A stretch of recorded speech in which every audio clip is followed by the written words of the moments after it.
পৃথিবীতে সেরা শব্দ মা। মায়ের সাথে কখনো কারো তুলনা হয় না।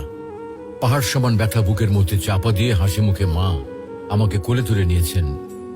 আমি যখন মায়ের গর্ভে আসি, প্রথম 4 ও 5 মাস আস্তে আস্তে বড় হতে থাকি।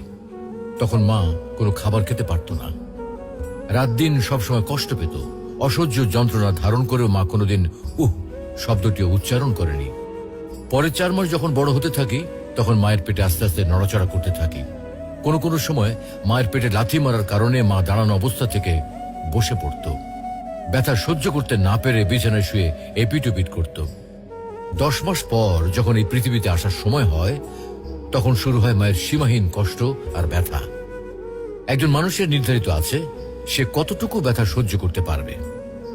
সন্তান প্রসবের ব্যথা নিয়ে বড় বড় চিকিৎসা বিজ্ঞানীরা বলেন একটা মানুষ সর্বোচ্চ 45 ইউনিট ব্যথা সহ্য করতে পারে। এর উপরে হলে